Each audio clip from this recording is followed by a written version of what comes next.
I do think that when you're live streaming, in many ways, since you control your community and you can ban people, you can make it so that those people that you don't want engaging with you and participating with you aren't there. No Twitch niggas. Now, before I get up into this video, a couple of things. One, you're probably wondering if Aries, what's didn't you show up on Twitch watching My Hero Academia last night? And you're right. I'm not one that tries to shy away. Like, I try not to throw stones in glass houses, and I'm fully aware of Twitch's grievances or just Twitch's inability to be a proper, functional platform, especially when we transition to an IRL space, which is what this video is about. Because we clocking niggas today. It's gonna sound like a switch in here. Well, hopefully. Secondly, after the Hunter Schafer video, I've realized more and more, like, I used to treat touching on topics like this as more of abrasive due to the nature of this channel. But honestly, nigga, I don't give a fuck no more as long as I can do good rather than, hold on, I'm just more focused on utilizing whatever platforms I do have to spread more good into this world. And also, I tried to record this earlier, but the audio got fucked up, so honestly, it'll help me make this way more precise. Halloween coming early, we on some perfect blue shit. Actually, Emeru was assaulted by a Parasocial nigga at TwitchCon, and Twitch allowed this to happen inadvertently or not. Apparently, originally, that the security guard that was supposed to be there was doing his job and got banned for that. I don't think that's true. Okay, maybe I shouldn't talk about this, whatever, who cares. I had a security guard 2 years ago where there was a guy following me around TwitchCon, and he like asked him to stop multiple times. My guard asked him and the guy wouldn't stop, so he grabbed the guy, but he didn't like hurt him. He was just holding the guy until like the con security came.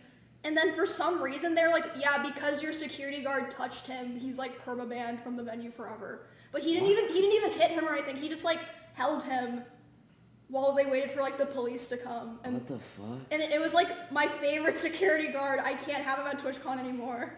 I was just That's like, false. okay. Nothing was done by Twitch until pressure was applied by somebody actually recording in the back end, and then I remember actually publicizing it. And this is what's crazy. Twitch had to release an initial statement that was dichotomous with what actually had transpired, and they spun a different narrative, which is fucking crazy to me. Look, this is a part that I'm going to stress because I initially wanted to say this earlier, but of course my audio got fucked up. I have a lot of female friends that actually have that don't even want to, or they can't even conceptualize doing something like streaming, not even just because it's a male-dominated space, but inadvertently or not, they don't feel comfortable, and especially with a lot of kids. Like, there's a girl, I think in Korea, that got killed by a nigga that was trying to confess her love, that was one of her, like, primary gifters or whatever, spent 70,000, like, donated subs, and killed her just because she didn't reciprocate that parasocial love, and it's frightening, and it's also sad for the direction we're going with this whole streaming industry as a whole. But I just wanted to speak on it in this.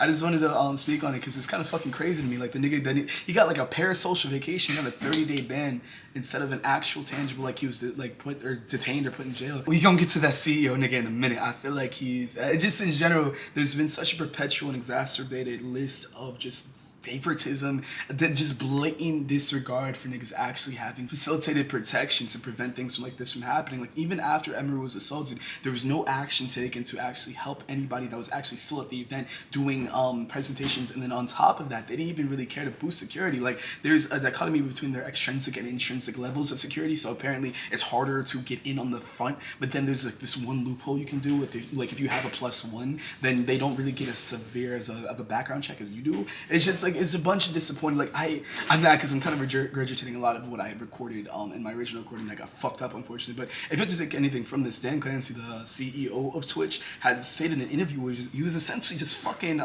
victim blaming. He was saying, I don't want to paraphrase, hold on. He was saying, you can make it to where those people you don't want engaging or participating with you aren't there. And that is such a hands-off response to that's just such a hands-off response to actually taking care of the issue. And it really sucks because it's getting to a point where people are physically being harmed for something that should be a labor of love at the end of the day. Like, I remember back with Etika, they banned that nigga for just saying nigga, I think, or just saying, like, referencing like a homophobic word, not in just, but just, like, paraphrasing somebody else said. And that's another thing, like, the favoritism, especially when it comes to the monetary stature. Your monetary stature should not be indicative of the quality. It should be quality of character first, rather than what kind of fucking revenue stream you can provide. And it's fucking sickening. It's like they allow niggas to kind of peruse around the rules when they actually have a following. And imagine the smaller niggas, like, they're getting fucked. And this is, again, what I was saying, like, a lot of my female friends don't even feel comfortable streaming or showing their identity, at least online. And it's fucking, deadass is some perfect blue shit. And it's unfortunate. I want to come on here and say a plethora of things. Unfortunately, like, a lot of that got disregarded because my footage got fucked up, just college lifestyle. But if I kind of wanted to utilize any platform I have just to spread, like, let's just see some shit change. Like, I just wanted to, like, say, like, honestly, I feel like there's very, very little that you can do within situations like this, but as microcosmic as it can seem, there's honestly a big step you can take, which is not utilizing the platform. Like, go and like, again, I guess I'm gonna sound like I'm throwing stones in the glass house because I use it just to be able to stream like anime, but that's unfortunate because you can't do that shit up on Twitch. It's so frustrating because you think that you have a platform that actually cares about the people that run it, like give it life, but on the same side, they don't even care about the same people that are facilitating the structure of their platform. Like, it's such a disingenuous sentiment just to be like, oh, like in a direct response to one of your best creators and most favored and ones you consider as a friend,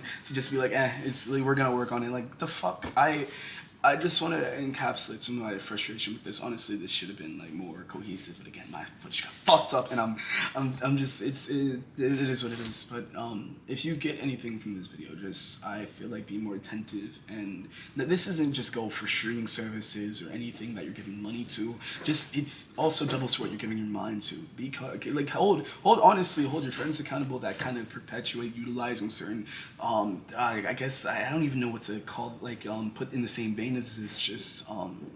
Just be careful about what you're consuming, because I feel like it's part of why we're like, a part of why Twitch is able to give this such a hands-off approach is because I feel like we're not able to unionize in general to that strong degree. Anyway, I'm stumbling and all that shit. This was going to be a Persona video. Just I wanted to speak on this and maybe make a difference. But yeah, I know Twitch niggas at the end of the day. That's kind of what this was about. But hopefully the big ass disconnect between Twitch and its consumer base kind of shrinks, especially for the streamers on the platform, because it's unfortunate. I don't want to feel this way, but I mean, at the end of the day, it's capitalism over empathy, apparently. But yeah, that's it for this. I'm gonna go edit this and send this out. Hopefully next time we'll be actually talking about some enjoyable subject matter. And please, I'm trying to use this platform to, again, do what I've been saying I was going to do, but also I just hope everything comes off, as it should. But much love. Make sure to take your time and enjoy yourself, and I'll catch you later.